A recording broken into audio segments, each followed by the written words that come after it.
తెలంగాణలో ఓట్లు తొలగించే కుట్ర జరుగుతుందని మాజీ మంత్రి కేటీఆర్ ఆరోపించారు. ఎస్ఐఆర్తో బెంగళూరులో 75 లక్షల ఓట్లు, బీహార్లో 65 లక్షల ఓట్లు తీసేశారని ఆరోపించారు. బీహార్లో లూలు ప్రసాద్ యాదవ్ గెలుస్తారని అంతా అనుకున్నారని, కానీ ఓడిపోయారని అన్నారు. ఓట్లు తొలగించాలని కోర్టులో కేసు నడుస్తున్న సమయంలోనే ఎన్నికలు నిర్వహించడంతోనే మమతా బెనర్జీ దిగిపోయారని అన్నారు.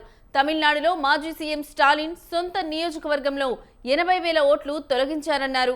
సర్ పేరుతో దొంగ ఓట్లతో అసలైన ఓట్లను తొలగిస్తే చూస్తూ ఊరుకోమని మాజీ మంత్రి కేటీఆర్ హెచ్చరించారు. మమతా బెనర్జీ గారు ఓడిపోయినారు. వెస్ట్ బెంగాల్లో 95 లక్షల ఓట్లు అక్కడ ఎలక్షన్ కమిషన్ ఆఫ్ ఇండియా తీసేసింది. బీహార్లో అక్కడ లాలూ ప్రసాద్ యాదవ్ గారి పార్టీ గెలుస్తుందని చాలా మంది అనుకున్నాం, కానీ ఆ పార్టీ ఓడిపోయింది. 65 లక్షల ఓట్లు అక్కడ తీసేసిండ్రు. తమిళనాడులో అక్కడ కూడా మన స్టాలిన్ గారు ఓడిపోయినారు. స్టాలిన్ గారు సొంత నియోజకవర్గంలో 80,000 ఓట్లు తీసేసిండ్రు. ఆయన ఒక 10-15 వేల ఓట్లతో ఆయన ఓడిపోయాడు. ఇప్పుడు 25 జూన్ నుంచి ప్రారంభమయ్యే కార్యక్రమం ఏదైతే ఉన్నదో స్పెషల్ ఇంటెన్సివ్ రివిజన్, ఇది చాలా చాలా చాలా ముఖ్యమైన కార్యక్రమం. మీ అందరికీ మీకు ఇచ్చిన కాగితాలు ఇచ్చింటారు, మీకు ఇచ్చిండ్రా? ఒక్కసారి చూపెట్టుండ్రు జరా. అందరికి వచ్చినాయా రాలేదా? మంచిగా తీసుకుపోయి దీన్ని మంచిగా అర్రల అల్మార్లో పెట్టుండ్రి, మళ్ళీ తీసి చూడకూరి. నాకు తెలుసు మీరు ఏం చేస్తారు. తీసుకుపోయి ఇంట్లో ఇట్లా వారేసి మళ్ళీ పక్కకు బండెక్కి అవతల పడ్డామంటే పొలం కాడికి పోయినామంటే మళ్ళీ మనకు గుర్తు కూడా ఉండదు. దయచేసి చాలా కష్టపడి మీకు విలువైన సమాచారం వల్ల ఉన్నది, చదువుండ్రి, అర్థం చేసుకొని. పశ్చిమ బెంగాల్ కాంగ్రెస్ లో పదవులు అమ్ముకుంటున్నారని షబీర్ అలీ చెప్పారని, అది వాస్తవమని కేటీఆర్ అన్నారు. ఆనాడు కోమటిరెడ్డి వెంకటరెడ్డి కూడా పీసీసీ పదవిని అమ్ముకున్నారని చెప్పారన్నారు. సీఎం పదవి కూడా అమ్ముకున్నారు కాబట్టే రాహుల్ గాంధీ ఏం చేయలేని పరిస్థితిలో ఉన్నారని ఆరోపించారు. రేవంత్ రెడ్డి కూల్చివేతలను మీనాక్షి నటరాజన్ అడ్డుకున్నారనే కారణంతోనే ఆమె రాజ్యసభ నామినేషన్ రద్దయ్యేలా కేసు వివరాలు లీక్ చేశారని సంచలన ఆరోపణలు చేశారు.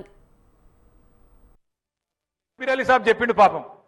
షబీర్ అలీ సాబ్ నిన్న నిజాయితీగా చెప్పిండు. ఏమన్నాడు? పైసలు తీసుకొని కాంగ్రెస్ లో ఆయన అన్ని అమ్ముకుంటారని చెప్పిండు. వాస్తవం. ఆ రోజు కోమటిరెడ్డి వెంకటరెడ్డి గారు చెప్పిండు 50 కోట్లకు పీసీసీ అధ్యక్ష పదవి అమ్ముకున్నారని. మరి ఇప్పుడు ముఖ్యమంత్రి పదవి కూడా అమ్ముకున్నారు కాబట్టి రాహుల్ గాంధీ కూడా ఏమి చేయలేని అశక్తతలో ఉన్నాడు.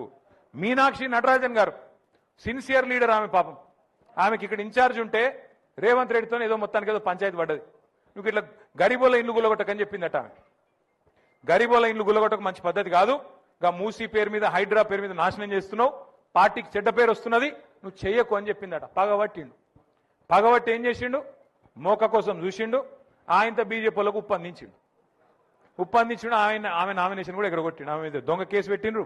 పెట్టి ఆ కేసు ఆయనతో వాళ్ళకు ఉప్పందించి ఆమె నామినేషన్ ఎగిరిపోయేటట్టు చేసిండు. గిసొంటోడు సొంత పార్టీలకే న్యాయం చేయనోడు రాష్ట్రానికి న్యాయం చేస్తాడా?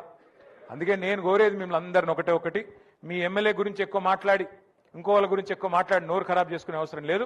షబీర్ అలీ సాబ్ చెప్పిండు పాపం. షబీర్ అలీ సాబ్ నిన్న నిజాయితీగా చెప్పిండు. ఏమన్నాడు? పైసలు తీసుకొని కాంగ్రెస్ లో ఆయన అన్ని అమ్ముకుంటారని చెప్పిండు. వాస్తవం. ఆ రోజు కోమటిరెడ్డి వెంకటరెడ్డి గారు చెప్పిండు 50 కోట్లకు